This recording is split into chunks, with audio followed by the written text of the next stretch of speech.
Subscribe करें और bell दबाएं ताकि कोई खबर रह न जाए।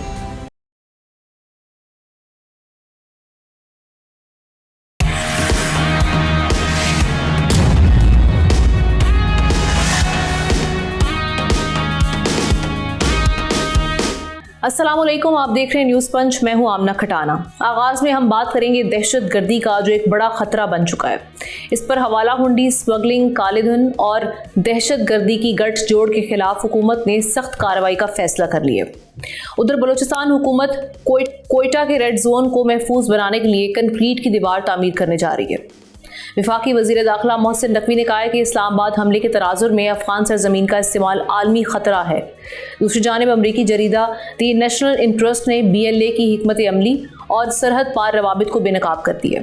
जरीदे के मुताबिक महदूद और मुंतशिर हमलों को डिजिटल प्रोपेगेंडे के जरिए बड़ी कामयाबी बनाकर पेश किया जाता है। इसलिए दहशत गर्दी अब रवायती शोरिश नहीं बल्कि कम लागत और ज़्यादा खौफ फैलाने का मॉडल बन चुकी है। हम देख रहे हैं वज़ीर ममलिकत ख़जाना बिलाल अज़हर कियानी, उनका बयान भी बड़ा इंपॉर्टेंट है। उन्होंने मुज़ाकरात के साथ साथ अफ़गानिस्तान से अमली इक़दामात का भी मुतालबा किया, जबकि चाइना और तुर्की की मजम्मत और हिमायत के बावजूद सवाल यही है कि क्या खित्ते में अमन अब वाकई मुमकिन हो पाएगा और कैसे ये मामला आगे बढ़ेंगे। इस पर बात करने के लिए एहतशामुल हक साहब सीनियर एनालिस्ट हमारे साथ हैं। उनके साथ साथ Abdullah Hameed Gul Sahab, chairman Jawanane Pakistan and senior analyst, उन्होंने भी हमें ज्वाइन किया। दोनों को वेलकम करते हैं प्रोग्राम में। एहतशाम साहब, मैं आपसे आगाज़ करती हूँ। ये जो सबसे पहले तो कमेटी में जो फैसले हुए हैं, ख़ास तौर पर हवाला हुंडी स्मगलिंग के हवाले से और ब्लैक मनी दहशत गर्दी का जो नेक्सस है, इसके खिलाफ सख्त हुकूमती कार्रवाई और इसके लिए एक हार्ड स्टेट का जो वर्ड यूज़ किया गया, टर्म यूज़ की गई है, इसको देखते हुए ये आपको कितने मौसर फैसले लग रहे हैं अब जो इस वक्त गिवन द करंट सिचुएशन, ख़ास तौर पे जो इस्लामाबाद में भी हालिया हमला हुआ, बलूचिस्तान में हमारे सामने हालात है और इस वक्त हम जो देख रहे हैं KP में भी जो हालात हैं, इनको देखते हुए क्या ये इक़दाम आप समझते हैं कि काफ़ी हैं? देखिए, हमने एक चीज़ तो बहुत अरसे के बाद तो देखने में आई है कि बड़ा शदीद दबाव है हुकूमत पे भी और सारे अदारों के ऊपर भी कि जी ये मामला जो हाथ से निकलता चला जा रहा है। एक KP में और KP से ज़्यादा अब तो बलूचिस्तान में जिस तरीके से 11-12 जगहों पे हमले करके उन्होंने बड़ा वाज़ेह तौर पे एक मैसेज भी दिया कि जी ये तो इनिशिएटिव हमारे हाथ में है, जब हम चाहेंगे पाकिस्तान के किसी इलाके में हमला कर सकते हैं। इसलिए कहा जा रहा है BLA जो है ना, जिसको दहशतगर्द तंजीम तो करार दिया गया है, लेकिन वो बाकी देख लें जो और लोग इसमें हैं उनको अमेरिका और बाकी तरफ से दहशतगर्द नहीं करार दिया जा रहा, जिसकी एक बड़ी तशवीश की बात भी है। अब इस सारे सिनेरियो में एक चीज़ बड़ी खुल के सामने आमना आई हुई है कि पाकिस्तान के लिए मसाइल मुश्किलात बढ़ते चले जाए। उस कॉन्टेक्स्ट में ये कहा जा रहा है कि ये बड़ी सस्टेन बुनियादों पर ये क्रिमिनल्स का और दहशतगर्दों का नेटवर्क एक बड़े अरसे से काम कर रहा है। और कई हवालों से हमने देखा कि DG ISPR साहब जो है ना, उन्होंने भी 1-2 मुलाकातों में ये बात कही है कि ये नेक्सस तोड़ने में हमें कामयाबी नहीं हुई। उसमें नीचे से लेकर ऊपर तक सबको माल खिलाया जाता है। कहीं कहीं एजेंसीज़ के लोग भी जो जिसको कहना चाहिए वो भी इसमें अपने हाथ धोते हैं, तो नतीजतन ये मामला जो है ना वो काबू नहीं आ रहा। लेकिन एक बात तय है कि अब ये बड़े हुकूमत को ये समझ आ गई है कि ये बहुत बड़ा एक रिजॉल्व के साथ हमें सामने आना पड़ेगा। और ये जो ज़्यादा परेशानी है ना, ये जो सेंटर और सूबे की जो कोऑर्डिनेशन नहीं है ना, इसमें मुश्किलात है। ये मीटिंग जो आपने देखा प्रोविंशियल जो मुलाकात हो गई थी APEC कमेटी की, वहाँ पे पेशावर में आपने देखा, जिसको चेयर किया सुहेल अफरीदी ने, KP के चीफ मिनिस्टर ने, वहाँ कोर कमांडर भी थे, बाकी लोग भी थे। वहाँ पे जो एलामिया जारी हुआ बड़ा अच्छा है। उस लिहाज से बड़ा अच्छा है कि पहली दफ़ा KP की हुकूमत ने खुल के दहशतगर्दी के बारे में कहा कि जी हम इनके ख़िलाफ़ हैं, हम इनके साथ खड़े हैं। आपने देखा अब तो जनाज़ों में भी जाना शुरू कर दिया है KP के सूबाई हुकूमत के लोगों ने भी और इवन सुहेल अफरीदी साहब ने भी। अब तो ये बात तवक्को की जा सकती है कि जी अब क्योंकि कोऑर्डिनेशन का फुकदान है, हमारी एजेंसीज़ के दरमियान कोऑर्डिनेशन का फुकदान है, और फिर यह है कि हम जिसको कहते हैं कि एक बड़ा वाक़या होता है उसके बाद हम एकदम मुतहरिक हो जाते हैं। अब जैसे इस्लामाबाद में वाक़या हुआ, अभी देख रहे हैं, क्योंकि मैं पिंडी से यहाँ आता हूँ, अभी चंद दिन के लिए बड़ी ज़बरदस्त सर्वेलेंस लगेगी, गाड़ियों को रोका जाएगा, पूछा जाएगा थोड़े दिनों बाद ये मामला ठंडा हो जाएगा। तो दहशतगर्द तो इस इंतज़ार में होते हैं, उनके पास वो कहते हैं कि जी हमें तो कोई मसला नहीं है, हम देखते हैं कि कहाँ स्लैकनेस आएगी, कब आएगी, उस वक्त वो दोबारा हमले करने की कोशिश करते हैं। अभी ये लम्हा फिक्री है, इस्लामाबाद छोटा सा है, ये अभी देखने महीने 2 महीने के अंदर तीसरा वाक़या हो चुका है। ये कोई ऐसा नहीं कि इसको हम इग्नोर कर सकें। ये बड़ा वाज़ेह तौर पर एक इशारा दे रहा है कि हमारी मुश्किलात बढ़ रही हैं। अब देखना है कि हुकूमत कितनी सख्ती के साथ वाकई हार्ड स्टेट होने का सबूत देगी, और ये बात माननी पड़ेगी कि अब हुकूमत का हाथ खोला अभी भी। अब जिस तरीके से चीज़ें आइडेंटिफाई हो जाती हैं, दहशतगर्द आइडेंटिफाई हो जाते हैं, और इसमें जो मुलविस लोग हैं हुकूमत वाली सतह पे भी, निचली सतह पे भी, सियासी जमातों की सतह पे भी, मजहबी जमातों की सतह पे भी। अभी आप देख लें, इस पे अच्छी बात हुई कि मौलाना फजल रहमान साहब के एक लीडर को मारा गया, तो उन्होंने बड़ी वाज़ेह तौर पर इसकी मरम्मत की। उनके ऊपर 2 हमले पहले भी आपने देखा, दहशतगर्दी के हमले हो चुके हैं। अब देखना ये कि किस तरीके से ये रिलीजियस और पॉलिटिकल लोगों की सिनर्जी बन जाती है गवर्नमेंट के साथ मिलके, कि ये एक मैसेज ऑफ वननेस तो देना दहशतगर्दों को कि हम इकट्ठे बैठे हुए हैं। अब लोग सवाल करते हैं जी वहाँ पे तो गवर्नमेंट ही कोई नहीं बलूचिस्तान में होती। जिस तरीके से उनके MPs और वज़रा सारा वक्त इस्लामाबाद घूमते हैं या कराची में जाते हैं, ना अपने लोगों को मिलते हैं, ना अपने जिनसे वोट लेके आते हैं उनके साथ उनका कोई रब्ता रहता है। तो मेरा ख्याल है अब यहाँ पर हुकूमत को सख्ती करनी पड़ेगी। और मेरी इत्तलात आमने इस हवाले से है कि अब हुकूमत को भी बहुत ज़्यादा प्रेशर का सामना है कि वंस एंड फॉर ऑल इसको रोकने के लिए हमें एक बड़ा एक्शन लेना पड़ेगा, एक बड़ी कोऑर्डिनेशन दे के तो हम इनके खिलाफ जाएंगे। जी अब्दुल्ला साहब, बिल्कुल ठीक बात है। हम देख रहे हैं कि प्रॉक्सीज एक्टिव हैं, फितनतुल हिंदुस्तान, और इसके अलावा हमें खवारिजियों का भी सामना है, फिर तालिबान की हटधर्मी भी बरकरार है। लेकिन हम पर भी सवाल उठते हैं ना कि हम अपनी साइड से किस हद तक काम कर रहे हैं। क्या हमारे जो एक्शंस हैं, जो हमारी इस्लामाबाद की पॉलिसी है दहशतगर्दी के खात्मे के लिए, क्या वो काफ़ी है? ये जो अब फैसले कुछ किए जा रहे हैं, आप समझते हैं इनसे किस हद तक फ़र्क पड़ेगा? बिस्मिल्लाहिर्रहमानिर्रहीम, बहुत बहुत शुक्रिया। देखें, मसला ये है कि पाकिस्तान एक अकेला मुल्क है, जबकि उसके खिलाफ लड़ने वाले इजराइल, इसके खिलाफ अफगानिस्तान, इसके खिलाफ दहशतगर्द, इसके खिलाफ जो है वो इंडिया, ये तमाम लोग और कुछ और ऐसी पावर्स जो कि रीजन के अंदर बलूचिस्तान की स्टेबिलिटी या गवादर पोर्ट को चलते हुए नहीं देखना चाहती।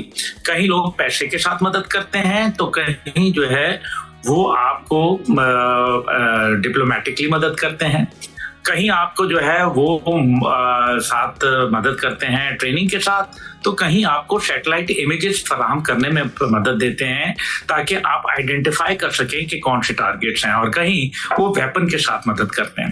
अब आप जरा इस सिनेरियो के अंदर देखें तो फिर आपको पता चलेगा कि इस्लामाबाद की पॉलिसी क्या है।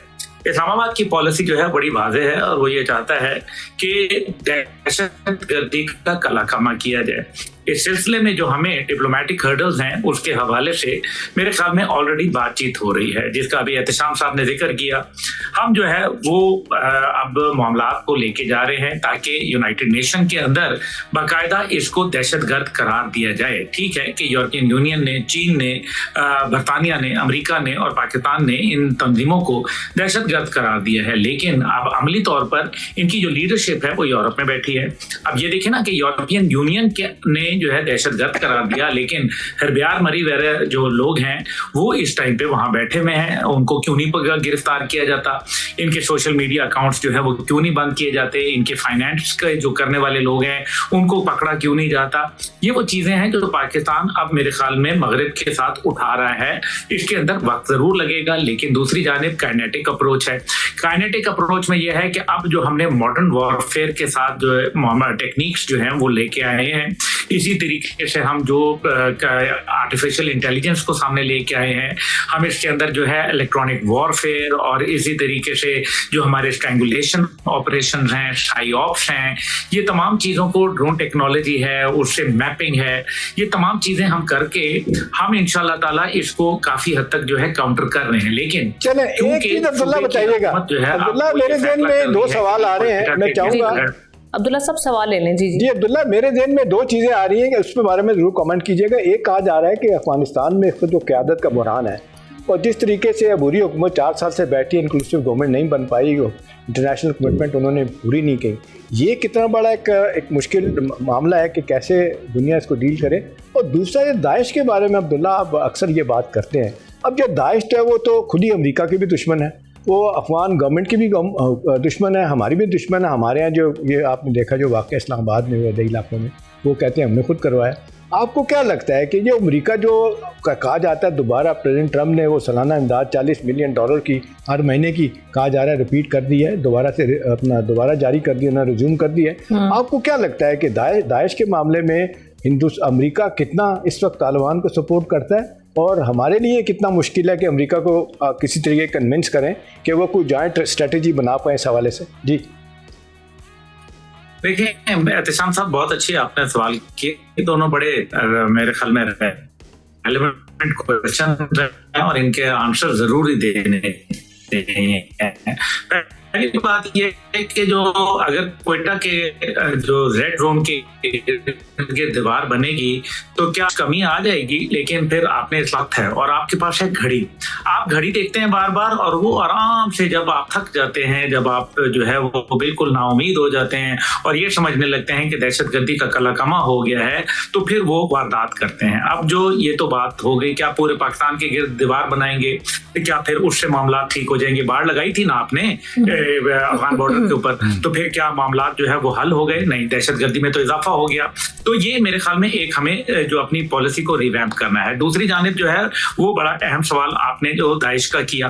दाइश कौन है? 2003 के अंदर अबू बकर अल बगदादी जब वहां बका कैंप के अंदर, जो कि आपको मालूम है कि एक बहुत बड़ा फायर फाइटर था अमेरिका का, जो जंग के अंदर 9/11 के अंदर मारा गया था, तो उसके नाम पे बका कैंप जो है वो इराक में बनाया गया।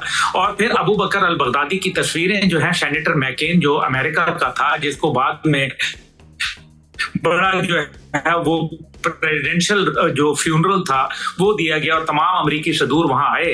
ये बात कोई डिनाई नहीं कर सकता। फिर 2013 से लेके 2018 तक उन्होंने इस्लामिक स्टेट जो है वो बना डाली इराक के अंदर, और अब वो जो है वो चाहते हैं कि एक खुरासान प्रोविंस जिसको उन्होंने अपना ISKP कहा हुआ है, वो पहले बात यह है कि वो अहले तशियों को जो है वो तो मानता ही नहीं है।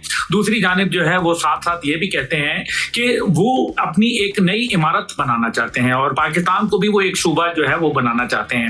ये उनकी ख्वाहिश है, लेकिन अब जो उनकी तादाद है वो तकरीबन 2,57,000 से घट के तकरीबन 5 से 3,000 के दरमियान हो गई है। पाकिस्तान के अंदर ये तासुर कायम करना कि दाइश इसके अंदर इन्वॉल्व है, ये जानबूझ के दिया गया ताकि दुनिया को बताया जाए कि जनाब पाकिस्तान जो है वो तो दाइश का मरकज बनता जा रहा है, खुदा न खास्ता, जो कि बिल्कुल झूठ बात है। और ये वो चाह के ताकि इनको कोई बहाना बन जाए, एक स्ट्राइक करने का कोई मौका मिल जाए कि वो पाकिस्तान के अंदर दाइश की सरगर्मियों को दिखा के दुनिया जो है वो इसमें इंटरफेरेंस शुरू कर दे। ये मुमकिन नहीं होगा। पाकिस्तान ये जानता है कि किस तरीके से इनको डील करना है। पहली बात यह है कि दाइश कहती है, दाइश ये कहती है कि जनाब जो लोग तो दाइश को अतात कर लेते हैं वो तो मुसलमान हैं, और जो लोग दाइश की अतात नहीं करते वो मुर्तद हैं और उनका कत्ल हम पर फर्ज है। अब आप मुझे ये बताएं, ये आइडियोलॉजी जो है ये कहां से उनको पास आ रही है? ये बिल्कुल जो सैयद कुतुब की बुनियादी तौर पे जो आइडियोलॉजी है वो उसका कोई ये इससे ताल्लुक नहीं है।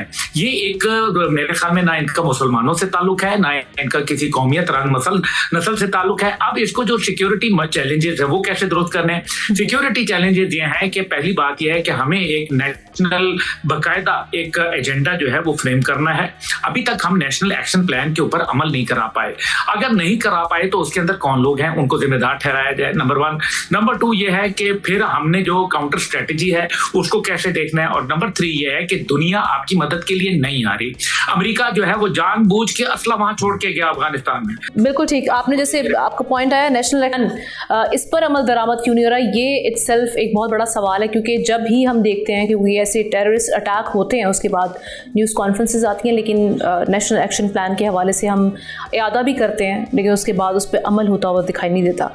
बहुत शुक्रिया अब्दुल्ला साहब, एहतशाम साहब साथ ही रहेंगे। एक ब्रेक के जाने पड़ते हैं।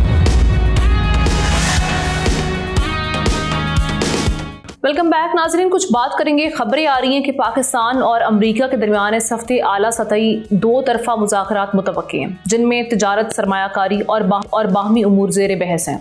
वज़ारत ख़ारजा ने मुज़ाकरात के लिए तमाम मुतालिका वज़ारतों से ब्रीफिंग और निकात तलब किए हैं। ताहम बिजनेस रिकॉर्डर की खबर के मुताबिक नायब वज़ीर आज़म इसहाक़ डार ने पाकिस्तान में अमरीकी वफ़द की आमद और मुज़ाकरात की खबरों की सख्ती से तरदीद की है। ये सिफारती सरगर्मियाँ ऐसे वक्त में सामने आ रही हैं जब ईरान अमरीका कशीदगी के बायस खित्ते में बेयकीनी बढ़ रही है। इधर पाकिस्तान को 19 फरवरी को गज़ा पीस बोर्ड के पहले इजलास में शिरकत की बाज़ाब्ता दावत भी मौसूल हो चुकी है, जिसकी सदारत अमरीकी सदर डोनाल्ड ट्रंप करेंगे। ज़राए के मुताबिक इस इजलास में शिरकत करने वाले पाकिस्तानी वफ्द के हवाले से फैसला जल्द मुतवक्के है कि वज़ीर आज़म शिफ जाएंगे या फिर डिप्टी प्राइम मिनिस्टर इसहाक दार इसका हिस्सा बनेंगे। लेकिन सवाल यही है कि क्या सफारती राब्ते हकीकत बनेंगे और ये जो ख़बरें हैं इनमें किस हद तक सदाकत है। इस पर बात करने के लिए एहतशाम साहब से खबर और तज्जिया दोनों लेते हैं।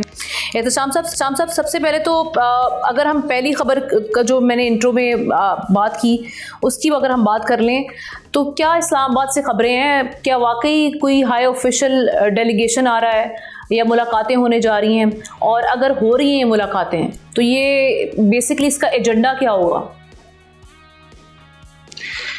देखिए आमना, मैंने अपने सोर्स से पता किया है, चेक किया है। उन्होंने तो कहा है कि जी हमें तो इस चीज़ का कोई पता नहीं है, कोई बताया नहीं गया, कोई ऐसी मीटिंग नहीं है।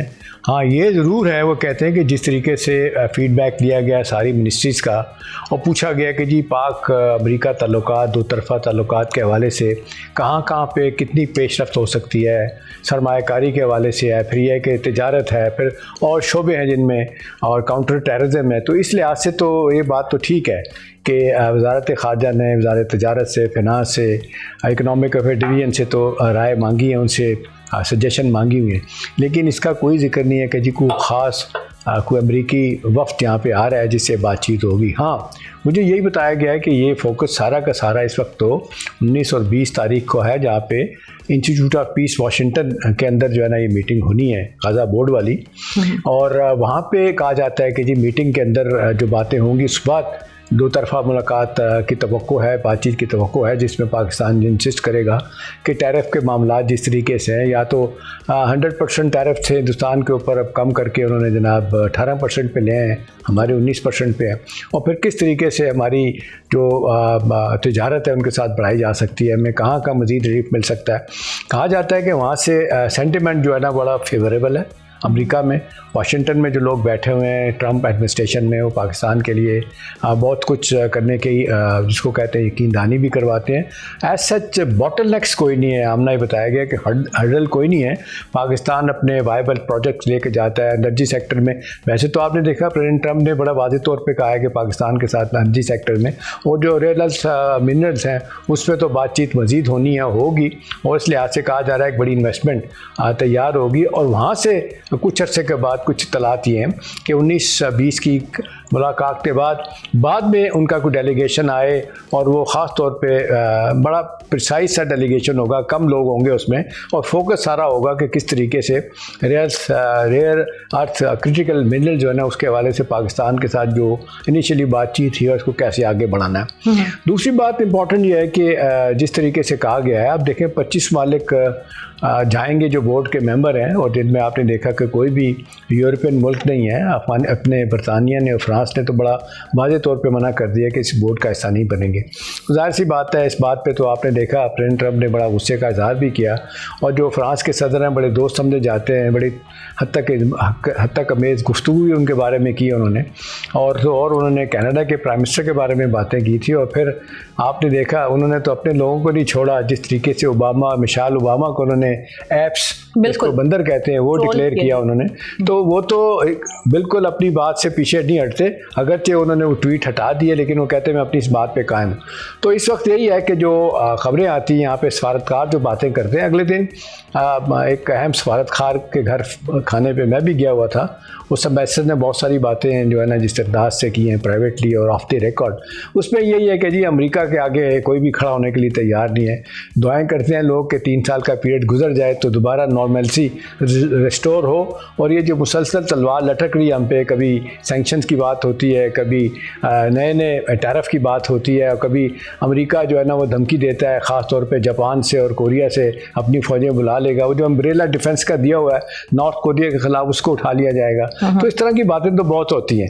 पाकिस्तानी कॉन्टेक्स्ट में आमना एक अच्छी बात है, प्रेसिडेंट ट्रंप के साथ जो सिनर्जी डेवलप हुई है, वहाँ के जो लोग हैं, आपने देखा क्रिप्टो करेंसी बावजूद इस बात के कि कितने बुरे तरीके से नीचे आई, इसके बावजूद पाकिस्तान उसको इनकरेज कर रहा है, लोग आ भी रहे हैं, पैसा इन्वेस्ट भी कर रहे हैं। कुछ लोग जिनके पास बहुत पैसा, वो कहते हैं बाइंग टाइम है, इस वक्त जो बिटकॉइन और बाकी करेंसी नीचे आई हैं वो ले लेनी चाहिए, अगले चंद दिनों में एक जिसको कहते हैं बहुत अच्छा होगा। और आपने देखा 2026 की बात की जा रही है कि बड़े ज़बरदस्त तरीके से बाउंस बैक करेगी क्रिप्टो करेंसी का मामला। उस लिहाज से तो हमारे ताल्लुकात ताल्लुकात बड़े अच्छे हैं। और जिस तरह दुनिया में आप देख लें रीजनल पीस के लिए पाकिस्तान काम कर रहा है, उसको सराह भी रहे हैं। अब इसकी टाइमिंग आमना बड़ी इंपॉर्टेंट है। एक तरफ आपने देखा जो ओमान में मस्कत में बातचीत खत्म हो गई है, कोई पता नहीं चला कि क्या हुआ क्या। सो एग्जैक्टली, तो पाकिस्तान का एक तो रोल के हवाले से बताइएगा, और अगर जिस तरह हम पीस बोर्ड की इजलास होने जा रहा है उसका हिस्सा बनते हैं, तो पाकिस्तान वहाँ पर क्या जो चीज़ें हैं जिनमें हम कह सकते हैं कि जो अमेरिका की जानिब से कुछ ऐसे मामलात हों जिस पर उनको कन्विंस किया जा सकता है? देखिए आमना, एक बात तो फॉरेन ऑफिस के लोग जो है ना वो प्राइवेटली इस बात को मानते हैं कि एक बहुत बड़ी हर्डल जो आ गई है ना वो ये है कि हमास को डिसआर्म करने की बात जो है। आज ये हमास के एक अहम लीडर का बयान है कि जी हमारे पास तो 20 से 30 हज़ार मुसल्लह बंदे तैयार हैं, हम किसी सूरत में डिसआर्म नहीं होंगे, हमें हथियार हमसे कोई नहीं छीन सकता। इस सारे बैकग्राउंड में अगर देखा जाए तो एक तो 3 चीज़ें बनने को जा रही हैं ना। एक तो स्टेबलाइजेशन फोर्स बननी है, एक उसमें आपने देखना है कि गज़ा बोर्ड के अंदर लोकल लोग जो बैठेंगे एडमिनिस्ट्रेशन कैसे ठीक करनी है, फिर वेस्ट बैंक को मिला के वहाँ पे जो महमूद साहब की हुकूमत है, महमूद अब्बास की, वो मिल के क्या कर सकती है। और ख़ास तौर पर इस हवाले से बड़ा किरदार कहा जा रहा है इजिप्ट का है कि जिसने रफ़ा बॉर्डर पर एक मुद्दत तक तो कहा जाता है कि जी बड़ी, जिसको कहना चाहिए क्रिटिसिज्म भी एक्सेप्ट किया, कबूल किया उन्हें, और लोग मर रहे थे, उन्होंने बॉर्डर नहीं खोला कि वहाँ हमारे पास लोग उनके आ जाए। उन पे बड़ी जिम्मेदारी है। कहा जा रहा है कि वो एलसीसी जो है ना एक बड़ा रोल प्ले करेंगे इस हवाले से।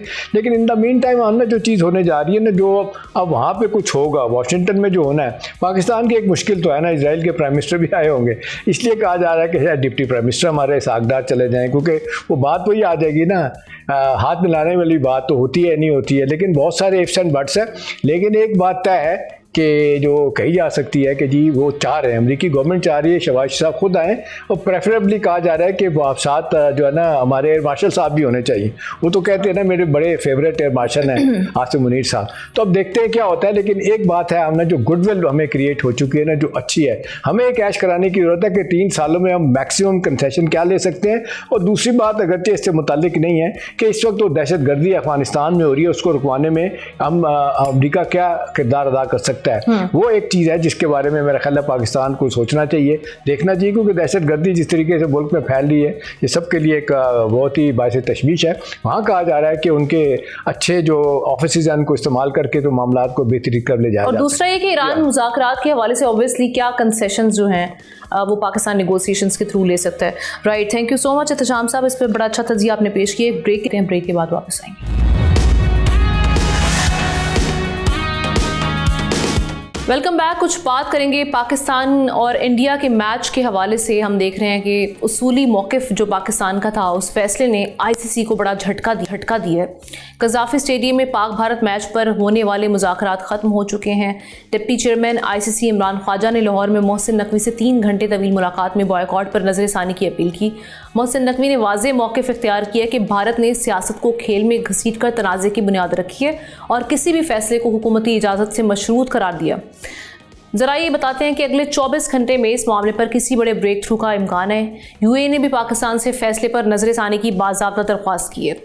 आईसीसी और यूएई की कोशिशों पर चेयरमैन पीसीबी मोहसिन नकवी वज़ीर आज़म से रब्ता करेंगे। उसके बाद ही अब जो अगली स्ट्रेटजी है वो तय होगी। अब क्या आईसीसी आमादा कर लेगा पाकिस्तान को, या पाकिस्तान की जो शराइत हैं उस पर वो डटा रहेगा, क्या मामलात बनते हैं? इस पर बात करने के लिए फवाद मुस्तफ़ा साहब क्रिकेट एक्सपर्ट हमें ज्वाइन कर चुके हैं। Thank you so much for your time Fawad. ये कहिएगा कि सबसे पहले तो हम देख रहे हैं कि आईसीसी को यहाँ पर आना पड़ा है और मुलाकातें भी करनी पड़ रही हैं। अब जो पहली मुलाकात हुई है, पहली नशिस्त के बाद आपको क्या इस वक्त दिखाई दे रहा है कि आगे क्या बनेगा? पाकिस्तान क्या अपने मौक़िफ़ को लेकर चलेगा या कुछ इसमें फ्लेक्सिबिलिटी आएगी?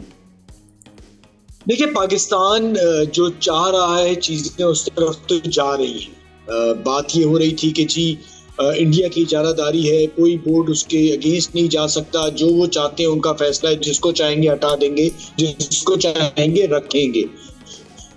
तो कहीं ना कहीं इसकी शुरुआत एशिया कप से हुई थी, जब उन्होंने ट्रॉफी लेने से इनकार कर दिया था, जो भी बेहूद की बदतमीजी ग्राउंड में हुई थी। हल्के हल्के पाकिस्तान ने बड़ा अच्छा मेरे ख्याल से पीसीबी और पीसीबी के चेयरमैन जिस तरह से चीज़ों को लेके चल रहे हैं, काफ़ी हद तक इंडिया को या बीसीसीआई को नुकसान हो रहा है। आईसीसी भी बीसीसीआई ही काफ़ी हद तक चला रहा है। और ये जो खेल था ये शुरू दोबारा हुआ था वर्ल्ड कप में, जब बांग्लादेश को एक तरह से इस टूर्नामेंट से बाहर कर दिया गया था जब उनकी एक मुस्तफिजुर रहमान उनके खिलाड़ियों को IPL से हटाया गया था, जिस पर बांग्लादेश ने एहतजाज किया था और कहा था कि हम इंडिया में वर्ल्ड कप नहीं खेलेंगे, तो उन्हें हटा दिया गया था। तो फिर पाकिस्तान ने बांग्लादेश को सपोर्ट किया और चीज़ें यहाँ तक पहुँची। और कल बांग्लादेश क्रिकेट बोर्ड के अमीनुल इस्लाम साहब का पाकिस्तान आना, जिस तरह से पाकिस्तान क्रिकेट बोर्ड उनको साथ लेके चल रहा है, क्योंकि ये चीज़ अब क्रिकेट से आगे बढ़ गई है, इसे आप सियासी भी कह लें, क्योंकि इसका इम्प्लीकेशन जो है वो सियासत पे भी पड़ेगा। 12 तारीख को बांग्लादेश में इलेक्शन भी है और वहाँ पर इस चीज़ को बड़ा गौर से देखा जा रहा है कि पाकिस्तान किस तरह से हमें सपोर्ट करता है, क्योंकि पाकिस्तान से बहुत ज़्यादा उम्मीदें बांग्लादेश क्रिकेट बोर्ड को है और वहाँ के लोगों को है। तो इसलिए मुझे लगता है कि थोड़ा सा चीज़ें और लंबी होंगी और कहीं ये 12 तारीख के करीब फैसला आए। मुझे लगता है कि पाकिस्तान खेलेगा मैच, लेकिन अपनी टर्म्स पे खेलेगा और वो टर्म्स यही है कि जी बांग्लादेश को कंपनसेट किया जाए। और वो कंपनसेशन किस तरह से मुमकिन है, आप क्या समझते हैं? क्या बांग्लादेश के हवाले से क्या आप समझ रहे हैं कि क्या स्ट्रेटेजी अपनाई जाएगी मजीद? देखिए, बांग्लादेश को जो नुकसान हो रहा है वर्ल्ड कप ना खेलने का, जो उन्हें उस मामले में जो माली नुकसान होगा, कहीं ना कहीं उस पर बात हुई कि उसे पूरा किया जाए। ये सबसे इम्पोर्टेंट चीज़ है मेरी नज़र में। साथ साथ ये है कि स्पोर्ट्समैन स्पिरिट, कि अगर आपने खेलना है तो फिर आप मैदान में सियासत ना करें, फिर आप एक क्रिकेटर की तरह खेलें, आप हाथ मिलाएं और जो भी तरीक़ाकार है सियासत ना करें खेल के मैदान में। तो ये दो चीज़ें तो बहुत इंपॉर्टेंट है। रेवेन्यू शेयरिंग वो आगे की बात है, बट ये दो चीज़ें मुझे लगता है सबसे इम्पॉर्टेंट है। जो पाकिस्तान का जोर है कि तो बांग्लादेश के साथ जो आपने ज्यादती की है तो उसको मामलात को ठीक करें, और साथ साथ अगर खेलना है तो खेल और सियासत को अलग किया जाए। और प्रेशर इंडिया पे बढ़ रहा है। अभी न्यूयॉर्क टाइम्स का मैं आर्टिकल पढ़ रहा था, उसमें भी बहुत ज़्यादा इंडिया को तनकीद की गई है। अब आप ओलंपिक कराने के लिए बिड करना चाह रहे हैं तो वो भी बता दिया गया है कि जी पाकिस्तान बांग्लादेश जो कुछ भी आपके खेलों में उनके साथ ताल्लुकात हैं उनका भी असर आपको पड़ेगा। तो मुझे लगता है कि इंडिया को सोचना पड़ेगा कि इस तरह से चीज़ें आगे नहीं बढ़ेंगी। बदकिस्मती ये है कि जो क्रिकेट बोर्ड वहाँ पर चलाने वाले हैं वही अब ICC में आ गए हैं और वो एक सियासी जमात से वाबस्ता हैं। तो वो जो भी सियासत करना चाह रहे हैं उसका नुकसान कहीं ना कहीं इंडिया BCCI को हो रहा है। तो ये जरूर देखना पड़ेगा कि इन चीज़ों को इंडिया कैसे बेहतर। So we hope India would learn the lesson after all of this. अच्छा, ये कहिएगा कि अभी जो सारी सिचुएशन है इसमें पाकिस्तान के फर्स्ट मैच में जो परफॉर्मेंस को देखते हुए जैसे कि आप भी ये कह रहे हैं कि हो सकता है कि पाकिस्तान इंडिया के साथ मैच खेल ले। हमने हिस्ट्री देखी है पिछले कुछ सालों में पाकिस्तान और इंडिया का मैच, पाकिस्तान बहुत ज़्यादा अंडर प्रेशर आ जाता है, उस तरीके से परफॉर्म नहीं कर पा रहा। सो अगर पाकिस्तान और इंडिया का मैच होता है तो क्या स्ट्रेटजी अपनाई जानी चाहिए? अब हम अपने पहले मैच को देख लें, उसमें क्या ऐसी गलतियां थी, कहाँ कहाँ पे क्या रिप्लेसमेंट की ज़रूरत है? अच्छा, उससे पहले एक और मैच भी है हमारा, तो वो भी हो जाए। बट अगर इंडिया पाकिस्तान मैच की आप बात करें, अगर होता है तो देखिए प्रेशर जैसे फाइनल एशिया कप में भी देखिए वो इंडिया पे था, अब फिर इंडिया पे है, क्योंकि इंडिया को हर हाल में ये मैच जीतना है। हम तो खेल ही नहीं रहे थे, हमारा तो 0 पॉइंट था। तो प्रेशर इंडिया पे ही है कि एक तो इतनी इज्जत करा के अगर तो ये मैच होता है और इंडिया खेलता है तो फिर अगर वो वहाँ हार जाता है तो आप तसव्वुर करें कि इंडियन मीडिया इंडिया क्या करेगा इन खिलाड़ियों और अपनी टीम के साथ। तो प्रेशर तो इंडिया पे ही है। टीम नो डाउट उनकी बेहतर क्रिकेट खेल रही है, बेहतर टीम है, लेकिन यहाँ पर प्रेशर का बहुत खेल होता है। मुझे लगता है कि अगर इंडिया पाकिस्तान का गेम होता है तो पाकिस्तान इस वक्त बहुत अच्छी पोजीशन में है। एशिया कप में भी आपने देखा कि बेहतर क्रिकेट खेली थी और आखिर में थोड़ी सी छोटी मोटी गलतियां हुई जिसकी वजह से हम मैच नहीं जीत पाए। लेकिन पाकिस्तान को एहसास जरूर हो गया है कि अभी इंडिया का भी जो पहला मैच अगेंस्ट USA था कि इंडिया की टीम ऐसी है कि जिसको हराया जा सकता है। तो प्रेशर जो भी होगा चाहे मैच हो या ना हो वो इंडिया पे ही होगा। और बाबर आजम को लेके एक बार फिर हम देख रहे हैं कि डिस्कशन शुरू हो चुकी है। सो आप क्या समझते हैं बाबर की प्रेजेंस इस वक्त मुनासिब है? देखिए, ऑप्शन है आपके पास फखर भी है, नाफे भी हैं। तो बाबर अब देखना है अगले मैच पे पाकिस्तान के लिए कैसा खेलते हैं और पाकिस्तान टीम बाबर के साथ जाती है नहीं जाती है। प्रॉब्लम ये है कि आपके 3 खिलाड़ी बाबर, शाहीन, फखर, 3 ऐसे खिलाड़ी हैं कि जिन्हें 11 में होना चाहिए बट वो 11 में कहीं ना कहीं नहीं हो पा रहे हैं। तो अब लेट्स सी कि इन 3 में से कितने बाहर होते हैं, कितने अंदर होते हैं। तो फखर भी आपके आ सकते हैं बाबर की जगह। शाहीन को अगर आप रिप्लेस करेंगे तो हो सकता है उनकी जगह उस्मान खेलें, या फिर अगर आप बैटिंग बढ़ा लें तो फिर नाफे आ जाएं। तो ऑप्शंस काफ़ी सारे मौजूद हैं। थोड़ा सा सेंसिबल अगर आप खेलेंगे तो मुझे लगता है ये टीम वर्ल्ड कप जीतने वाली टीम मुझे नजर आ रही है। बाकी सारे मैचेस की अगर आप बात करें तो जिस तरह से इंग्लैंड नेपाल से हारते हारते बचा, फिर इंडिया यूएसए से हारते हारते बचा, तो किसी भी टीम ने, कोई बड़ी टीम ने अभी तक कोई बहुत ही एक्स्ट्राऑर्डिनरी परफॉर्मेंस नहीं दी है। वो वन साइडेड मैच नहीं जीते हैं। न्यूजीलैंड भी करीब आगे जीता है, तो टूर्नामेंट बड़ा अच्छा हो रहा है। जो छोटी टीम है वो भी बेहतर होती जा रही है, जो क्रिकेट के लिए बहुत अच्छा है। Right, we hope for the best. Thank you so much Fawad Mustafa sahab हमारे साथ मौजूद थे इस मामले पर बात करने के लिए। प्रोग्राम के आखिर में एक ऐसी खबर की बात करेंगे, एक ऐसे स्कैंडल की है जिसके साए आज भी ताकतवर ईवानों को लरजा रहे हैं। एप्स्टीन फाइल्स की कहानी, जेफरी एप्स्टीन की करीबी साथी गैलिसन मैक्सवेल जो कम उम्र लड़कियों की स्मगलिंग के जुर्म में 20 साल कैद काट रही है, अमेरिकी कांग्रेस के सामने पेश होने जा रही है। ये पेशी बंद कमरों में होगी, जेल से वीडियो लिंक के ज़रिए, जहां सवालात तो होंगे मगर जवाब शायद मिल जाएं या फिर शायद ना मिलें, क्योंकि मैक्सवेल जवाब ना देने का हक रखती हैं। अमेरिकी ऐवान नुमाइंदगान की ओवरसाइट कमेटी एप्स्टीन के ताकतवर सियासी और कारोबारी रवाबित खंगाल रही है। मैक्सवेल ने पहले ही इशारा दे दिया है कि वो अमेरिकी आइन की 5वीं तरमीम के तहत खामोशी इख्तियार करेगी। एप्स्टीन जो 2008 में कम उम्र बच्चियों से जिनसी जुर्म में सज़ा याफ्ता हुआ, रिहाई के बाद भी आलमी अशराफिया से जुड़ा रहा। 2019 में जेल में उसकी मौत की खबर आई, ये कहा गया कि खुदकुशी है उसकी मौत, लेकिन उनकी मौत को लेके आज भी बहुत सारे सवालात हैं। क्या वो जिंदा हैं या मर चुके हैं? क्योंकि अब जो हम देख रहे हैं सोशल मीडिया पर कुछ तस्वीर इस वक्त सरफेस कर रही हैं, उसके हवाले से बहुत सारी बहस शुरू हो चुकी है कि क्या ये एप्स्टीन ही हैं जो इजराइल की सड़कों पर दिखाई दे रहे हैं। मैक्सवेल के वकला की अगर हम बात करें, उन्होंने कांग्रेस से कानूनी इस्तिस्ना मांगा जो मुस्तरद कर दिया गया।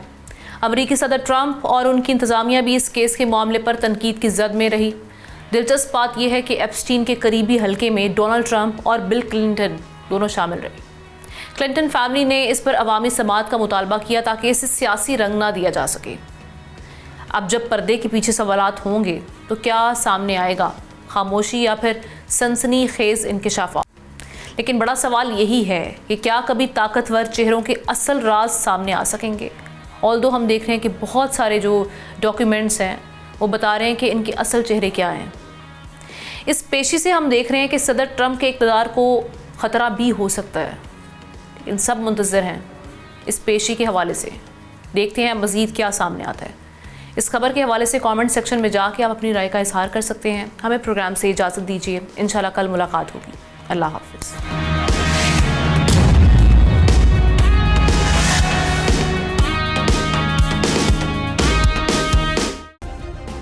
सब्सक्राइब करें और बेल दबाएं ताकि कोई खबर रह न जाए।